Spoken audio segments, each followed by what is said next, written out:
दर्शकों के सामने एक बार फिर से हाजिर हूँ एक नई कथा के साथ गुरु संस्कार चैनल पर। दोस्तों, ग्रंथ या कहानियाँ चाहे कोई भी हो, किसी भी धर्म से संबंधित हो, हमें कोई न कोई सीख तो अवश्य ही दे जाती है।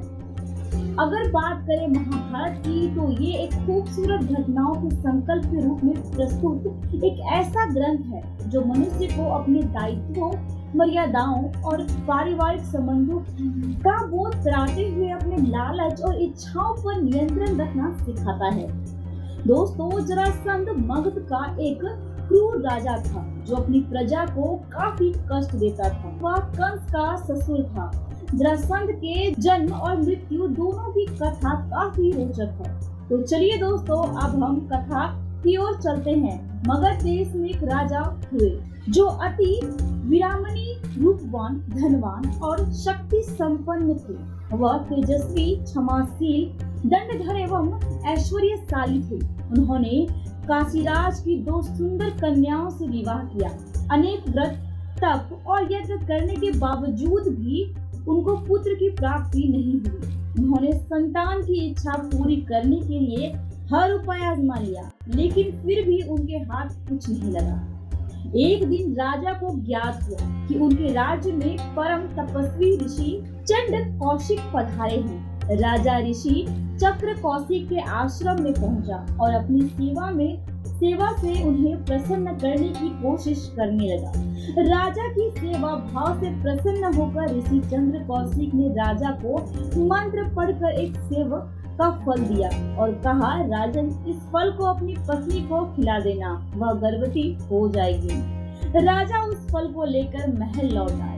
अब उनकी परेशानी यह थी कि उनकी 2 पत्नी थी और वह उन दोनों से बराबर प्रेम करते थे। राजा समझ नहीं पा रहे थे कि वह फल किसे दे।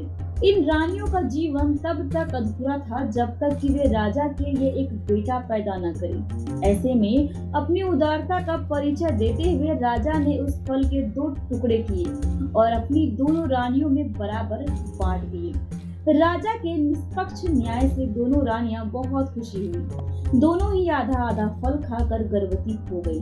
9 महीने के बाद दोनों के शरीर से बच्चे का आधा आधा हिस्सा पैदा हुआ। यह देखकर वे डर गई और समझी कि कोई अपशगुन हो गया है। उन्होंने दासियों को आज्ञा दी कि वे बच्चे के आधे आधे हिस्सों को 2 अलग अलग कपड़ों में लपेटकर जंगल में फेंक आए। दासी ने उन दोनों बच्चों को जंगल में फेंका। उसी समय वहां से एक राक्षसी गुजर रही थी। उसका नाम था जरा। भोजन की तलाश में निकली जरा को पास में पड़ी खून की गंध आई। उसने उन दोनों पोटलियों को उठाया और तो उसे बच्चे के 2 हिस्से दिखे। उत्सुकतावश उसने दोनों हिस्सों को एक साथ रख दिया। जैसे ही दोनों हिस्से एक दूसरे के संपर्क में आए, बच्चे में जान आ गई और उसने रोना शुरू कर दिया। जीवित बच्चे को लेकर जरा महल में पहुंची और राजा को सारी कहानी सुनाई। अपने पुत्र को देखकर राजा और दोनों रानियां अत्यंत प्रसन्न हुए और उन्होंने उसका नाम जरासंध रखा। यही बालक बड़ा होकर बहुत ही निर्दयी और ताकतवर शासक बन गया। चक्रवर्ती राजा बनने के लिए उसने कई राजाओं की बलि दी। जरासंध मथुरा के राजा कंस का ससुर एवं परम मित्र था। उसकी 2 पुत्री थी। उन दोनों में से एक पुत्री का विवाह कंस से हुआ था। श्री कृष्ण से कंस वध का प्रतिशोध लेने के लिए उसने 13 बार मथुरा पर चढ़ाई की, लेकिन हर बार उसे असफल होना पड़ा। जरासंध के भय से अनेक राजा अपने राज्य छोड़कर भाग गए थे। इधर भगवान श्री कृष्ण ने जरासंध का वध करने के लिए योजना बनाई। योजना के अनुसार श्री कृष्ण, भीम और अर्जुन ब्राह्मण का वेश बनाकर जरासंध के पास गए और उसे कुश्ती के लिए ललकारा। जरासंध समझ गए कि यह ब्राह्मण नहीं है। जरासंध के कहने पर श्री कृष्ण ने अपना वास्तविक परिचय दिया। तब जरासंध ने भीम से कुश्ती लड़ने का निश्चय किया। राजा जरासंध और भीम का युद्ध 13 दिन तक लगातार चलता रहा और 14वें दिन भीम ने श्री कृष्ण का इशारा समझकर जरासंध के शरीर के 2 टुकड़े कर दिए, जिससे जरासंध की मौत हो गई।